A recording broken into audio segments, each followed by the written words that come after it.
Alô pessoal do Salpatos, meu nome é Wilson Papala, sou fundador do Amores de Gente, trabalho já há 10 anos na região com dependência química. Fui convidado para falar sobre dependência química, o grande mal, né, da nossa época, e estou pronto para as perguntas.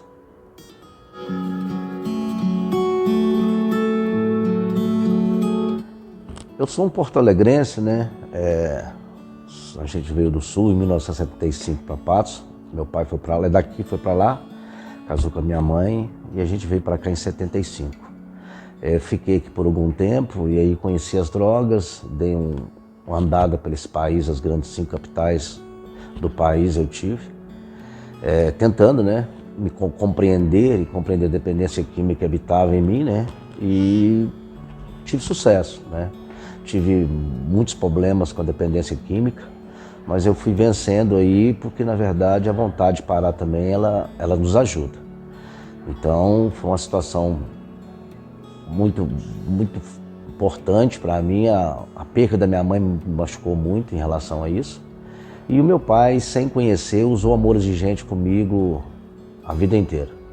Eu te amo, mas não aceito o que você faz de errado, né?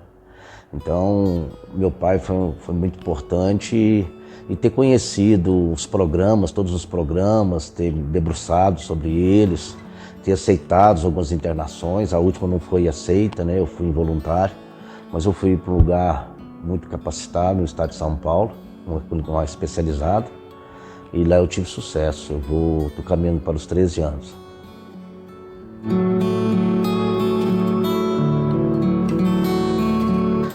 O Amores de Gente chegou na minha vida em 1996, na minha primeira internação, né? O pessoal, e também o Amores de Gente, a associação, os 36 princípios, os comportamentais, os familiares e sociais, não são só para dependência química, né? É para formação, criança, no adolescente, na escolaridade, no cônjuge, na terceira idade, na dependência química e na codependência. O Amores de Gente, a gente já existiu aqui, 2 pessoas tiveram aqui em Patos, e aí em 2012, quando eu voltei para Patos, a gente montou a sala e depois a associação. A gente tem lá um suporte familiar, né? E a gente busca, através da sociedade, e de um tempo para cá, através da política, que o Amores de Gente trabalha em rede, né? Porque ele tem capacidade para isso com seus princípios, e sem falar que ele é o terceiro setor, sem fins lucrativos, trazer o conhecimento para uma boa formação, principalmente no cônjuge, que tudo começa no cônjuge, né? Então você vai para o cônjuge, vai para a infância, para a adolescência, escolaridade, para ter uma boa formação mental, né? Então o Amores de Gente tem essa condição, né? A gente está aí agora já com a associação há 9 anos, e muito feliz, né? O atendimento é de segunda a sexta-feira, das 8 da manhã às 18 horas, gratuito, na área da assistência social e da psicologia. Então a gente está aí aberto. Toda quarta-feira, das 19 às 21, a gente tem reunião de grupo familiar, que é que a gente fala codependência, porque na verdade a família adoece, e na verdade adoece muito. E como você vai tratar uma pessoa, vai aconselhar uma pessoa, acompanhar uma pessoa, se você realmente também emocionalmente e mentalmente não está tendo condição, né? Então você precisa de ajuda, e essa ajuda ela é bem-vinda de qualquer forma.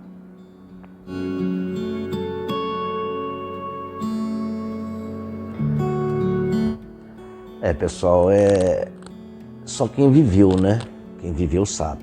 Então eu tenho um período aí, fui bem agudo no uso, e esse momento que eu passei na rua, né, esses 8 anos e meio, e a saída disso, e quando eu vejo eu fico, sabe, então assim, eu me sinto responsável, e eu vejo esses anos que eu estou aqui, até 2019, na mudança da política sobre drogas, a gente era muito ativo, a gente retirava o pessoal da rua, isso me fez muito bem, né? É aquela história, é dando que se recebe, né? Então é uma coisa muito boa para mim. fazer a diferença na vida de algumas pessoas, sabe? E principalmente fazer a diferença onde que eu vivo. Então a gente busca o máximo, a gente tenta fazer o melhor e buscar fazer a diferença na vida dessas pessoas e principalmente levar informação para a sociedade, né? Que esse assunto ele está no último do último do último.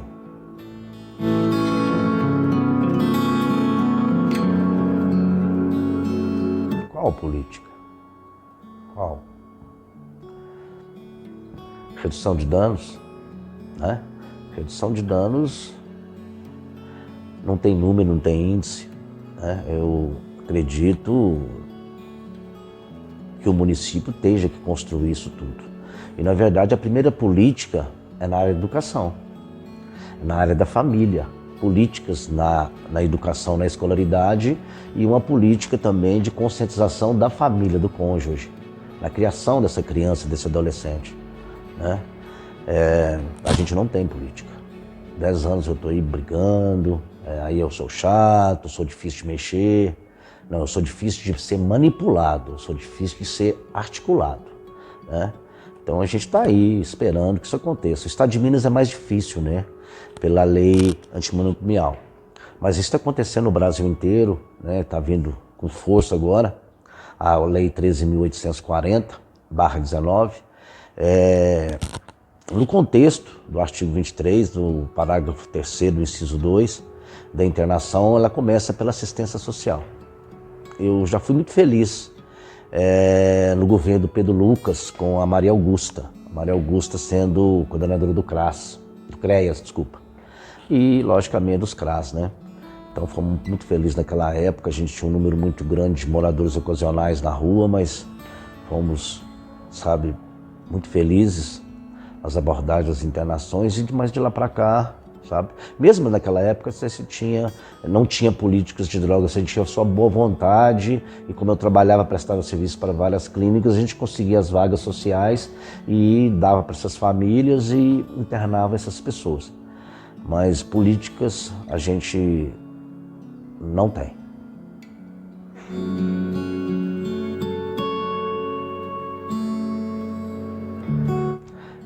Foi específico como tratar, né? Porque o melhor é não usar, né? Mas tratando,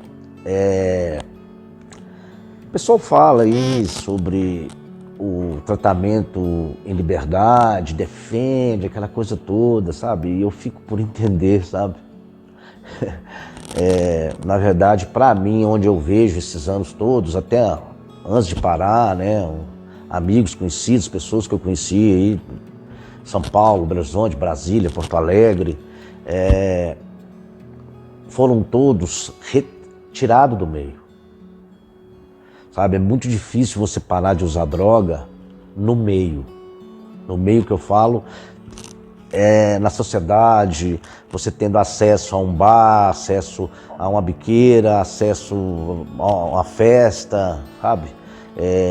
Fica muito mais difícil. Quando você retira essa pessoa do meio, as possibilidades aumentam, porque ele tem um tempo maior de abstinência e também tem um tempo maior para tentar compreendê-lo e trabalhar com ele, né, como foi feito comigo, me mostrando, né, que as minhas ideias, que meu fluxo de pensamento, que a minha visão de mundo estava distorcida, né? Então, sim, para mim foi muito bom e eu vejo, não é um grande número, porque na verdade a recuperação começa pela família, né? Então, as melhores ferramentas, primeiro é a família e depois a retirada do indivíduo, do paciente, do usuário, do meio do uso.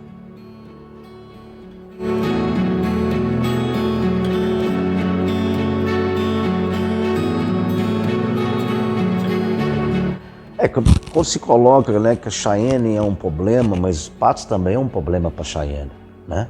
Porque Patos não tem condição, não tem essa tal humanização, sabe? E profissionalismo, para ver que ela, todo dia, ela está pedindo, com essas ações, né, que escandalizam o pessoal, ela está pedindo socorro, né? Ela está doente. E essa avaliação, acho que foi infeliz, né, da secretária.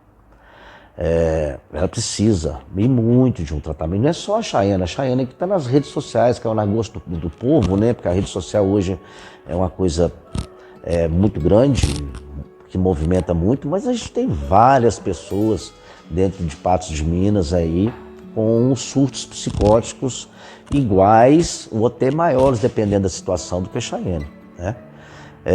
Isso realmente é um tratamento psiquiátrico. Se coloca isso hoje num tratamento de no mínimo de 90 dias.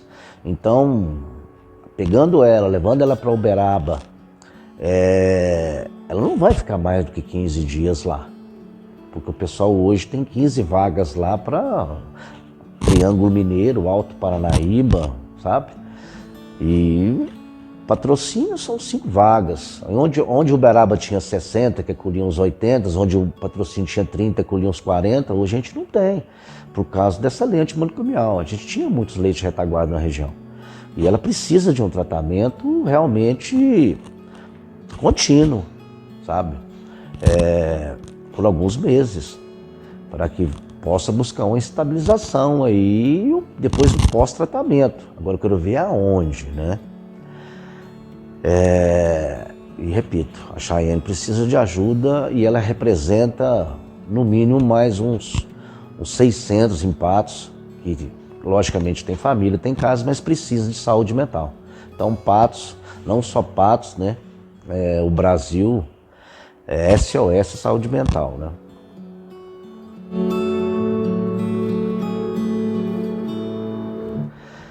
A pior droga para mim é o álcool. É onde tira o foco da família hoje, né? Hoje o tal do sextou se tornou uma coisa que perde o foco, né, de educação, acompanhamento da família, das crianças, dos jovens, da sua própria família, do seu cônjuge. E ela é uma droga traiçoeira que ela vem devagarinho minando, de repente você nem percebe que ela é uma droga, porque ela se tornou uma coisa de alegria, né, ocasional, né, social. Então, para mim, o álcool hoje ele vem criando mais transtornos do que as pessoas podem ver. E maconha, né, vem trazendo aí com os jovens aí os traços aí, as comorbidades, os comportamentos inadequados. O crack é muito rápido, né? Chegou no crack, na cocaína, a gente tem informação que as drogas hoje estão muito potencializadas, elas têm uma situação mais gritante do que o álcool, né? Mas para mim o álcool e depois outras drogas que você citou aí, nós temos hoje uma droga também que está muito complexa aí, que a gente nos próximos 5 anos aí a gente vai ter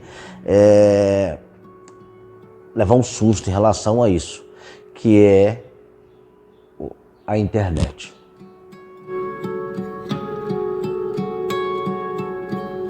Na verdade, a gente vê, eu vejo muita criança, adolescente, muito focada nisso, sabe? Assim, vivendo isso, dentro de quarto e tudo. E também tem internet também na área da fornicação, né? dos roubos, né? Das apropriações, né? Então, assim, é uma droga junto com muito crime, né? Muitas situações aí que vão acontecer, né, aí mais rápido que a gente imagina, né? Pedofilia. Então, assim, é muito complexo, né? Eu tenho observado nisso, as famílias procuram muito em relação a isso. Hoje, na verdade, é que as pessoas mais me procuram, foi coisa que eu já falei 5 anos atrás, que ia ser a maconha, só não esperava a internet. Hoje também, tanto a Interrap Pergunta e as buscas de ajuda são em relação à maconha e o alto uso da internet.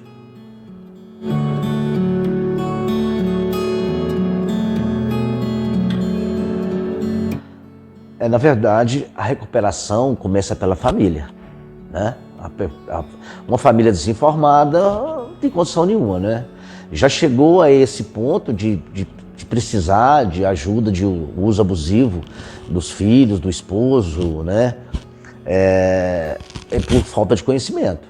Então a gente tem aí vários grupos, né? Você tem o Naranon, o Alanon, né?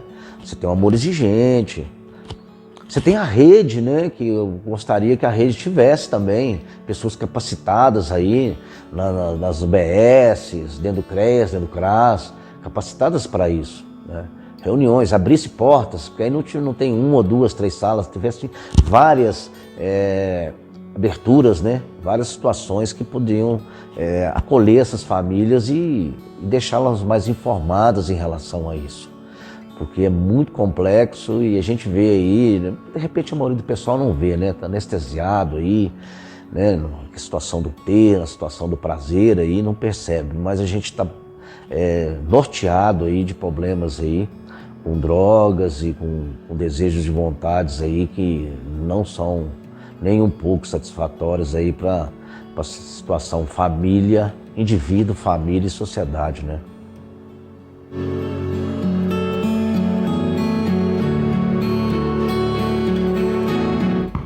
Consciência, né?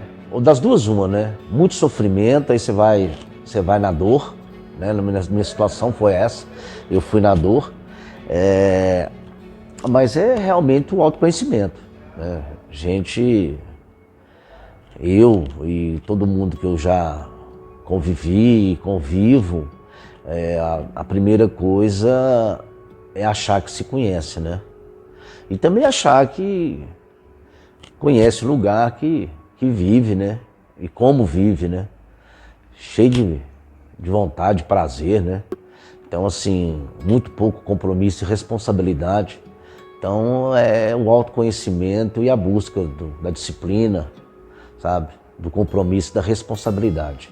Mas tem que ter muita força de vontade para ter essa consciência de que precisa de ajuda e se determinar a cooperar de todas as formas aí, com normas e regras para poder ter o autoconhecimento e a libertação.